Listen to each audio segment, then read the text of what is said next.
အားလုံးပဲမင်္ဂလာပါကျွန်တော်တို့ဒီနေ့တော့ function တွေတစ်ချက်ဆက်သွားကြမယ်နော်ကျွန်တော်ခုပထမဆုံးဒီနေ့က auto sum ကိုကြည့်မယ်နော် auto sum ကဘာလုပ်လဲဆိုရင်ကျွန်တော်တို့ select လုပ်ထားတဲ့ demo တွေအကုန်လုံးကိုပေါင်းညင်တဲ့အခါမှာဆိုရင် auto sum နဲ့ပေါင်းတယ်နောက်တစ်ခုကဘာရှိမလဲဆိုရင် sum ကကျွန်တော်တို့ပေါင်းညင်တဲ့ number တွေကိုကျွန်တော်တို့လိုက်ပြီးတော့ပေါင်းလို့ရမယ်ပြီးရင် sum if ပေါ့နော် sum if ကကြတော့ကျွန်တော်တို့ data တွေအများကြီးတွေကနေမှာအမျိုးအစားတစ်ခုရဲ့ demo ကိုကျွန်တော်တို့ရွေးချယ်ပြီးတော့ပေါင်းညင်တဲ့အခါဆိုရင်ကျွန်တော်တို့ sum if ကိုသုံးတယ်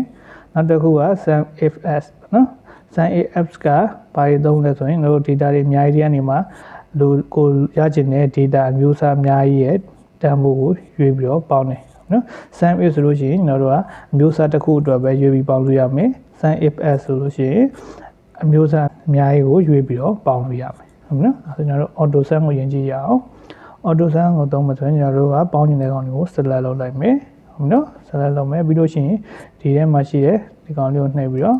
နော် sum ကိုနှိပ်ပြီးတော့ပေါင်းလို့လည်းရပါတယ်နောက်ပြီးလို့ရှိရင်ကျွန်တော်တို့ keyboard ကနေပြီးတော့ order equal ဆိုပြီးနှိပ်လို့ရှိရင်လည်း auto sum ရပါတယ်ဒီမှာ sum နှိပ်မလိုက်ဘူးနော်ဒါဆိုရင်ဒီမှာပေါင်းလို့ရတဲ့အဖြေထွက်လာတယ်ဟုတ်နော်အဲ့လိုမျိုးခွင့်နေတော့ကသူ့ select မှတ်မယ်ပြီးရင် keyboard ကနေပြီးတော့ order equal ဆိုပြီးနှိပ်ချလိုက်မယ်ဒါဆိုရင်လည်းအဖြေရတယ်ဟုတ်နော်ဘယ်လိုပဲသုံးလို့ကိုကြိုက်တဲ့နေကိုသုံးလို့ရတယ်အဲ့ဒါကတော့ auto sum ပါနောက်တစ်ခုက sum နော် sum function ကတော့ကျွန်တော်တို့ဒီတန်ဖိုးတွေအကုန်လုံးပေါင်းနေတဲ့အခါမှာသုံးတယ်ဟုတ်နော်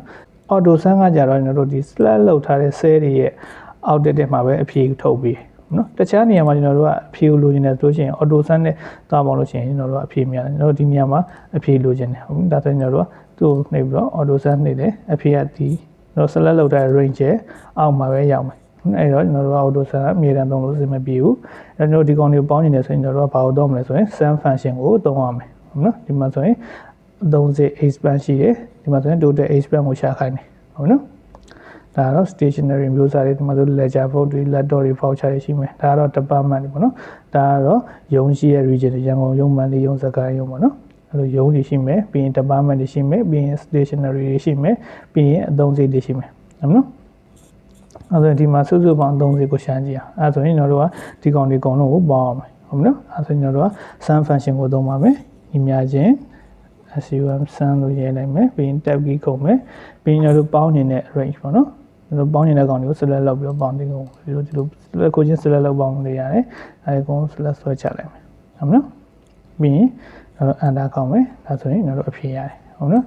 auto sum နဲ့ဆိုလို့ရှိရင် output တွေကိုပဲအဖြေရရောက်မယ်နော်တို့ကိုစိတ်ကြက်နေရာမှာတွားပြီးပေါင်းနေဆိုရင်ကျွန်တော်တို့က sum function ကိုသုံးမယ်။နောက်တစ်ခုကကျတော့ကျွန်တော်တို့ sum if ပါ sum if ကကျတော့ကျွန်တော်တို့ data တွေအများကြီးတွေမှာကျွန်တော်တို့လိုချင်တဲ့မျိုးစားတစ်ခုကိုရွေးပြီးတော့ပေါင်းတယ်ဟုတ်မနော်ဒီမှာဆိုလို့ရှိရင်ကျွန်တော်တို့ရန်ကုန်ရုံးမန္တလေးရုံးတွေရှိတယ်ဟုတ်နော်ပြီးရင်ဒီမှာဆိုရင်တပတ်မှဆိုလို့ရှိရင်လည်း finance HR cashier ဒီမှာတပတ်မှနေအများကြီးရှိရယ်နော်ဒီမှာဆိုရင်သူရဲ့ ledger တွေ laptop တွေ voucher တွေသူရဲ့ပစ္စည်းဝယ်ထားတဲ့အသုံးစရိတ်တွေရှိရပါတော့ဒီထဲမှာကျွန်တော်တို့ကရန်ကုန် region ရဲ့အသုံးစရိတ်ကိုရှာချင်တယ်ဟုတ်မလားဒီမှာဆိုရင်ဒီ region တွေအများကြီးတွေမှာဒီမှာကျွန်တော် sample နေနဲ့ဆိုတော့3ခုပဲရှင်းအောင်နော်ကျွန်တော် data တွေအများကြီးတွေကနေမှာကျွန်တော်တို့ဒီရန်ကုန်တစ်ခုတည်းရန်ကုန်ရုံးရဲ့အသုံးစရိတ်တွေကိုကျွန်တော်တို့ပေါင်းနေတာဖြစ်တဲ့အတွက်ကျွန်တော်တို့က sum if ကိုသုံးမယ်ကျွန်တော်တို့ data တွေအများကြီးတွေကနေမှာရန်ကုန်အတွက်အသုံးစရိတ်ကိုလိုချင်တာဖြစ်တဲ့အတွက်ကျွန်တော်တို့က sum if နဲ့သုံးပြီးတော့ရှာမယ်နော် equal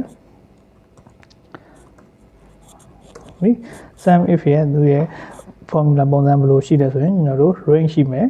ဟုတ်နော် range ရှိမယ်ဆိုတာ range ဆိုတာကျွန်တော်တို့ criteria range ကိုပြောတာဖြစ်ပါတယ်ကျွန်တော်တို့လိုချင်တဲ့မျိုးစားရှိနေတဲ့ range ကို criteria range လို့ခေါ်တယ်ကျွန်တော်တို့လိုချင်တဲ့မျိုးစားကိုကြတော့ criteria လို့ခေါ်တယ်ပေါင်းမဲ့ကဏ္ဍတွေရှိတဲ့ range ကိုကြတော့ sum range လို့ခေါ်တယ်ဟုတ်ပြီဒါဆိုကျွန်တော်တို့ရှာချင်တဲ့ရန်ကုန်ကဘယ် range ထဲမှာရှိလဲဆိုရင်ကျွန်တော်တို့ဒီ range ထဲမှာရန်ကုန်ရှိတယ်ဟုတ်နော်ဒါဆိုကျွန်တော်တို့ criteria range လို့ခေါ်ပါတယ်ပြီးရင် comma ခံမယ်ပြီးရင် criteria ဘာဖြစ်မလဲဆိုရင်ကျွန်တော်တို့ကရန်ကုန်ပေါ့နော်ကျွန်တော်တို့ရှာချင်တဲ့ကောင် criteria ဆိုတာကျွန်တော်တို့ရှာချင်တဲ့ကောင်သူကဘာလဲဆိုရင်ရန်ကုန်ဟုတ်မနော်အဲကြောင့်ကျွန်တော်တို့ရန်ကုန်လေးရိုက်ထည့်နိုင်မယ်တက်စာသားရိုက်ချင်တယ်ဆိုရင်ကျွန်တော်တို့ကမျက်တောင်ဖွင့်ပိန်တွေမှာရိုက်ပါမယ်ပြီးရင် ang ကိုပြီးရင်ကျွန်တော်တို့လိုချင်တဲ့ criteria ထည့်ပြီးသွားရင်ကျွန်တော်တို့ comma ခံမယ်ပြီးရင်ကျွန်တော်တို့ပေါင်းနေတဲ့တန်ဖိုးတွေရှိတဲ့ cell quad တွေကို range ပေါ့နော် cell quad တွေ range ကိုကျွန်တော်တို့က select လုပ်ရမယ်အဲဒါကျွန်တော်တို့ဘယ် range နဲ့ဆိုရင်ဒီ range တွေကနေမှကျွန်တော်တို့ရန်ကုန်ရှိတဲ့တန်ဖိုးတွေကိုရွေးပြီးတော့ပေါင်းမယ် ဟုတ်နော်အဲ့ဒါကျွန်တော် under ခေါင်းလိုက်မယ်ဒါဆိုကျွန်တော်လောက်ရတယ်ဟုတ်ပြီဒီကြောင့်ကျွန်တော်တစ်ခုချင်းပေါင်းကြည့်အောင် sum ဒီမှာဆိုရင်ရန်ကုန်နဲ့တစ်ခုချင်းပဲပြီးရင် comma ပြီးရင်ဒီမှာရန်ကုန်တမိုးရှိရယ် comma ပြီးရင်ဒီမှာရန်ကုန်တစ်ခုရှိရယ်နော်အဲ့ဒါကအဖြေတူတူပဲဟုတ်နော်နောက် equal ဟုတ်ဒီကောင်ရှိမယ်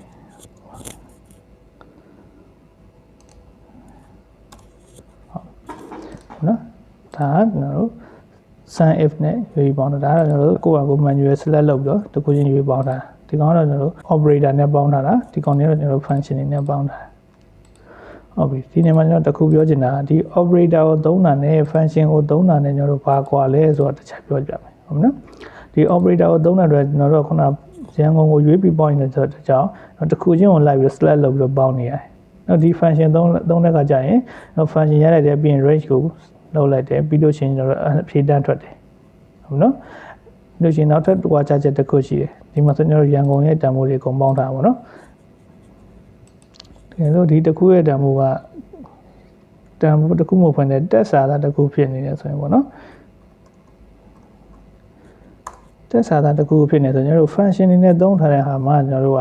ဒီတန်ဖိုးတွေမပြောင်းလဲဘူးကျွန်တော် operator နဲ့သုံးလိုက်တဲ့ခါကျကျွန်တော်တို့ဒီမှာဆိုလို့ရှိရင် error တွေတက်တယ် value error ပေါ့နော် value error တွေတက်တယ်ကျွန်တော်ဒီမှာဆိုရင်ပေါင်းထားတာက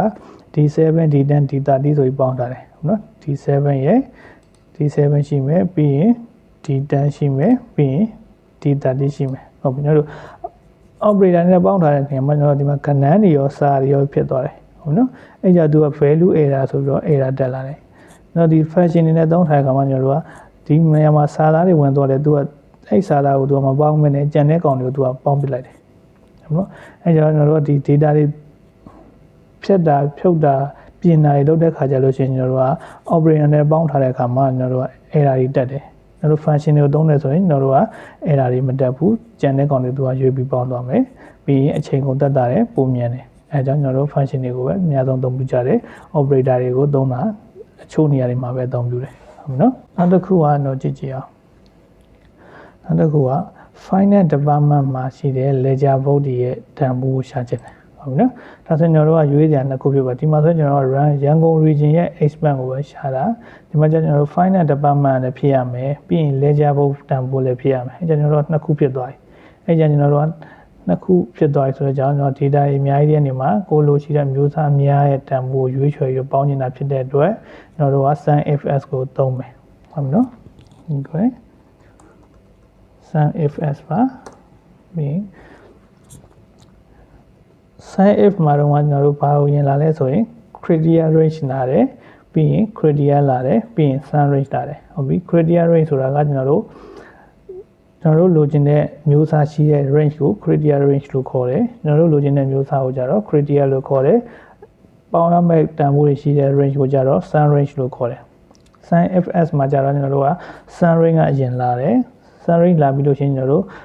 criteria range လာမယ်ပြီးရင် criteria လာမယ်ပြီးနောက်ထပ် criteria range တစ်ခုထပ်လာမယ်နောက်ထပ် criteria ထပ်လာမယ်နောက်ထပ်တစ်ခါ criteria range တစ်ခုထပ်လာမယ်နောက်ထပ်တစ်ခါ criteria တစ်ခုထပ်လာမယ်เนาะအဲ့လိုမျိုးပဲ criteria တွေအများကြီး criteria range တွေအများကြီးနဲ့သူကရွေးထုတ်ပြီးတော့ပေါင်းလို့ရတယ်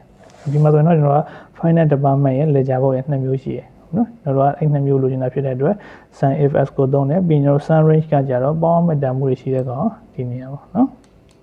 ပေါင်းမဲ့တန်ဖိုးရှိတဲ့ကောင် sun range ပြီးကျွန်တော် criteria range နာမယ် criteria range ကကျွန်တော်တို့ဘာကိုရှာမလဲဆိုရင် finance department ရှာမယ်နော် finance department ကျွန်တော်တို့ဘယ် range ထဲမှာရှိတယ်ဆိုရင်ဒီ department ဆိုတဲ့ range ထဲမှာရှိတယ်အဲကျွန်တော်တို့ criteria range တစ်ခုလာမယ်ပြီးရင် comma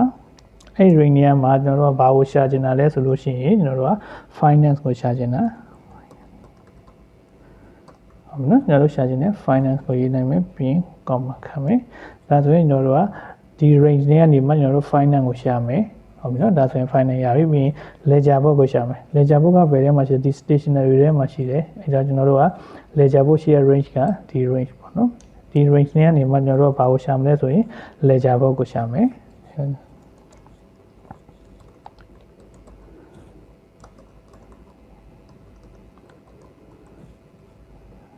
ledger book ကိုရှာမယ် ပြီးရင်ကျွန်တော်ခွင့်ပေးမယ်ပြီးအနာကောင်းမယ်နော်အဲ့ nothing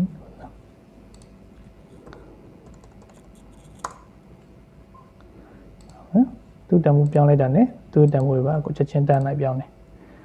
နော်အဲ့ဒါရင်အပြေမှန်းတော့ကျွန်တော်တို့စစ်ကြည့်အောင်နော်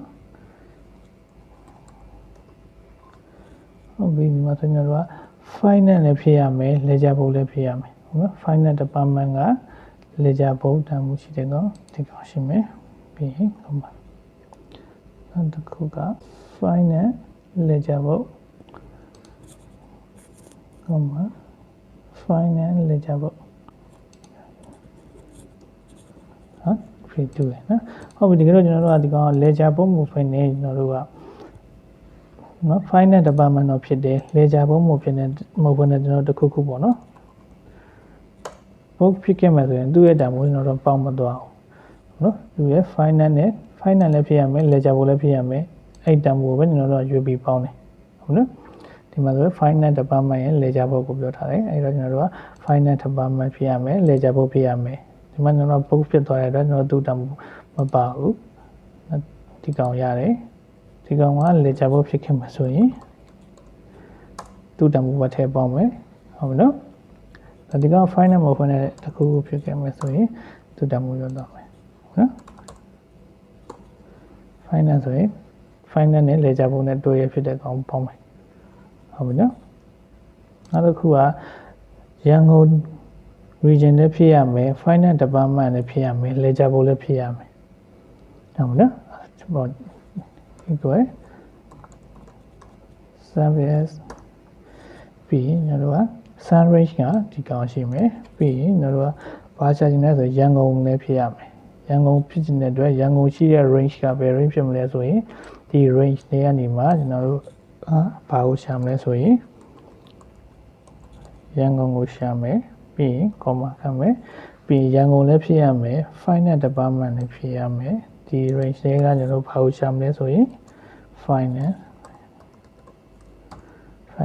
ရှာမယ်ပြီးလို့ရှိရင်ကျွန်တော်တို့ကဒီ range တွေကနေမှကျွန်တော်တို့ဘာကိုရှာမလဲဆိုရင် ledger ဘုတ်ရှာမယ်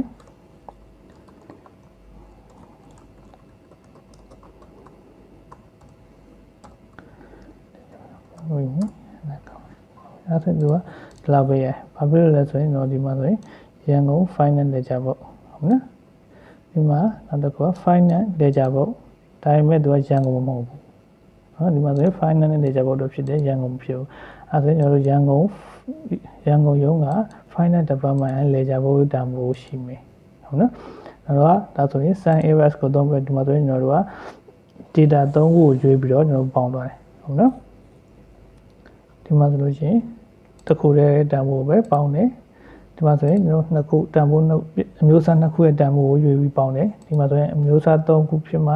ရတဲ့တန်ဖိုးကိုပေါင်းတယ်ဒါကတော့ဆိုပေါင်းနော်ဒါဆိုရင်ကျွန်တော် sum မှာဆိုရင် auto sum တန်းသုံးလို့ရမယ်ပြီးရင် sum function သုံးလို့ရမယ် sum f သုံးလို့ရမယ် sum fs ကိုသုံးလို့ရမယ်ဟုတ်နော် auto sum ကတော့ကျွန်တော်တို့ပေါင်းနေတဲ့ range ကို select လုပ်မယ်ပြီးရင်ဒီဘောက auto sum နှိပ်ချလိုက်မယ်ဒါဆိုရင်အကုန်လုံးပေါင်းပြီးရမယ်ပြီးရင် sum ကကြတော့ကျွန်တော်တို့ equal ရေးမယ် sum ရေးမယ်ပြီးရင်ကျွန်တော်တို့ပေါင်းနေတဲ့ number တွေလိုက်ပြီး select လုပ်ပြီးတော့ပေါင်းလို့ရမယ်ဟုတ်နော် range တစ်ခုလုံးပေါင်းနေဆိုရင်လည်း range တစ်ခုလုံးကိုပေါင်းလို့ရမယ်နောက်တစ်ခု sum f က sum f ဆိုလို့ရှိရင် sum f လာမယ်ပြီးရင်ကျွန်တော်တို့ရှာချင်တဲ့အချက်လက်ရှိတဲ့ range ပေါ့နော် criteria range လို့ခေါ်ပါတယ်အဲ့ range ကို select လုပ်မယ်ပြီးလို့ရှိရင်ကျွန်တော်တို့ရှာချင်တဲ့ criteria ပေါ့နော် criteria ကိုရှာမယ်ပြီးလို့ရှိရင်ကျွန်တော်တို့ sum range ပေါ့နော် sum range ကကြတော့ကျွန်တော်တို့ပေါင်းနေတဲ့တန်ဖိုးတွေရှိတဲ့ range ကို sum range လို့ခေါ်တယ်အဲဆိုရင်ကျွန်တော်တို့ equal sum f လာမယ်ပြီးရင် criteria range လာမယ်ပြီးရင် criteria လာမယ်ပြီးရင် sum range လာမယ်